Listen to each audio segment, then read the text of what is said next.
Hello all, my name is Art Remillard and I teach religious studies here at St. Francis, where I also direct the Wolf Kuhn Ethics Institute. Today I want to talk to you about the ethics of wearing a mask. Just like this one, it is provided to me, by the way, from my mother-in-law. Thank you, Betty. You have made me the envy of Cambria County.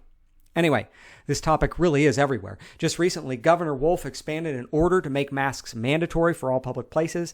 I mean, even Frankie the Friar is getting in on the game. Good job, Frankie the Friar. Good job. But I'm sure that you've also seen certain, shall we call them, animated opinions being expressed on this issue, especially on social media. Now, as we prepare to come back to campus and other social spaces, I think it's important to understand why we are being asked to wear masks. So I'm going to bring in a public health expert to tell us that masks and social distancing help to slow the spread of the coronavirus. But I also want to take a second to make a theological argument. That's right, a theological argument. Stay with me here. Recently, I came across a letter from Bishop Mark Barczyk. He's the bishop of the Diocese of Altoona-Johnstown.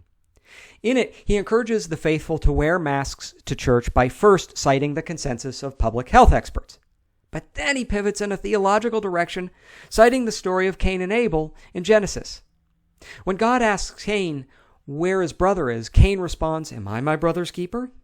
The answer, which Cain gets spectacularly wrong, is an emphatic yes. In fact, we are all called to be our brothers and sisters' keepers. It's a message repeated again when Jesus tells the story of the Good Samaritan, which ultimately calls upon us to make a sacrifice for the good of others, especially the most vulnerable among us.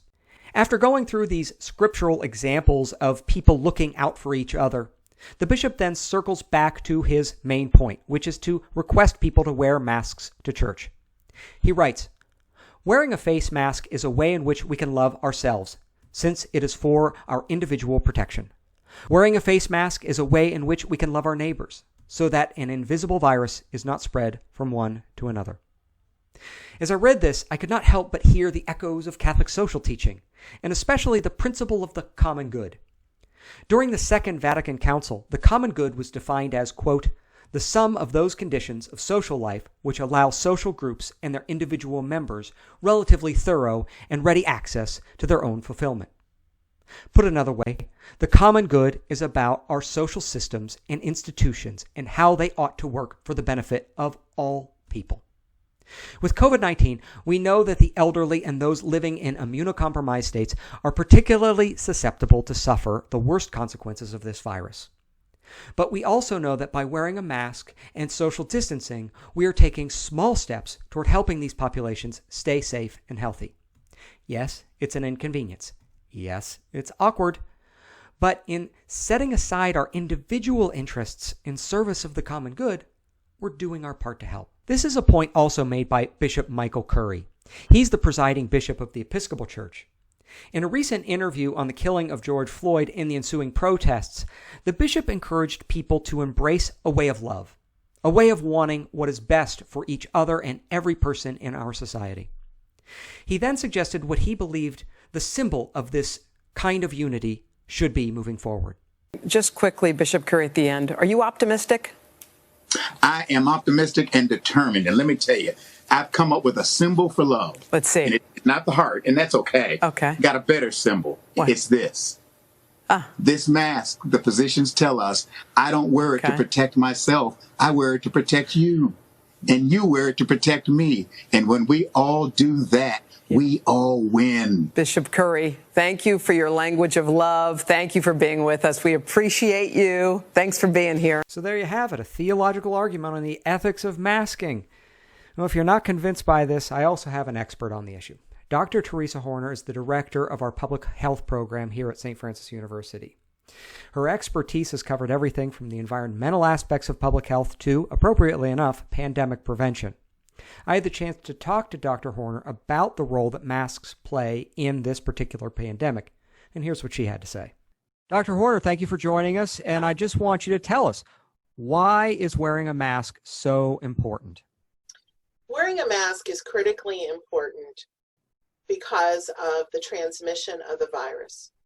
It is the one act, one of a few simple acts, if you will, that we can do to keep each other healthy and to keep each other safe. This virus, we know, is highly contagious, and we also know through studies that have been done that it is spread through the transmission of water droplets.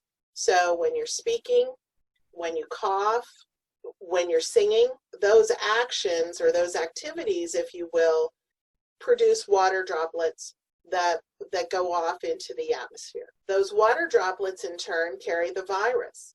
And sometimes the virus can simply fall on your desk or your table, but sometimes it is projected out several feet. That's why when we talk about social distancing, we're looking at a minimum of 6 feet. Wearing a face mask, a cloth face mask, we know is not the same as the type of mask a healthcare provider might wear in a high-risk area. However, a cloth face mask will minimize my ability to project those water particulates and the virus to someone else. So by my wearing a mask, I'm actually protecting you, and by you wearing a mask, you're actually protecting me.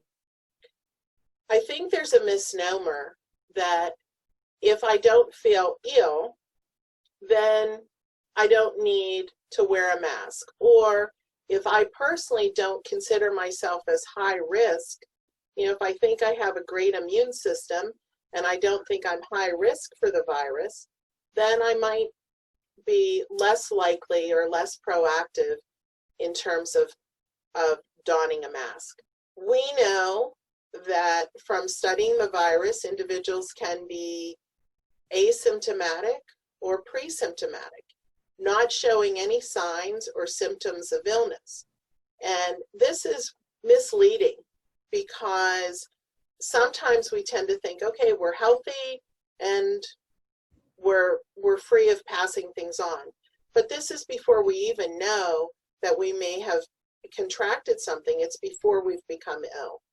So by me wearing a mask and being asymptomatic or pre-symptomatic, I'm taking steps of prevention and precaution so not to pass that virus on to anyone else. And I think we can see that. We have a illustration that I want to highlight with you. And on the left side of the illustration, there's an individual who is identified as having COVID-19. And on the right side of the illustration, there's an individual identified as healthy. And very simply, the first picture shows the COVID carrier not wearing a mask, and then the healthy person not wearing the mask. And in that case, the likelihood or probability of transmission we see here in the illustration is high, extremely high. In the next illustration, we see the COVID-19 individual wearing a mask and the healthy individual not wearing a mask. That helps to lower the rate of transmission. But the ideal is for the individual who may have the virus, and again, we may not know that we're carriers, wearing a mask, and the individual who is healthy also wearing a mask. If we're able to do that, we then greatly lower the rate of transmission and we're able to flatten the curve. What we have seen globally is that the countries that have mandated or strongly recommended the wearing of masks, and where we have seen the communities, the populations, the people be compliant with that mandate and be concerned for each other, the rate of transmission has lowered. The curve is flattened, and they've been able to reopen their activities while being safe. Unfortunately, what we've seen here in the United States has been the inverse. As we've moved forward, many individuals have not worn masks, and we've seen spikes in occurrences of the virus. So we really need to take a lesson from some of the other countries that have been able to flatten the curve. So in a little bit, we're going to have students coming back to campus. What message do you want to send them? First, we want to say welcome back. We are so, and I know I speak for you as well, we're so excited to have them here with us. It was hard to see them leave in March, and we can't wait to have them back. But we not only want them to return, but we want them to return healthy. We want them to return for the long term, if you will, and to be able to stay with us. So very simply, I want to say to them that wearing a mask is, again, an act of kindness. It's a simple courtesy that we show for each other out of concern for our fellow students, for our faculty, for our staff, and other visitors who may come to this campus. We want to demonstrate that sense of Franciscanism, that Franciscan spirit. And at the end of the day, we all want to be that someone who wears a mask. Thanks again to Dr. Theresa Horner for joining us and explaining why masks are such an important part of how we are dealing with this pandemic. Thank you for watching, and please keep your eyes open for more videos and podcasts on important ethical issues going forward. Take care.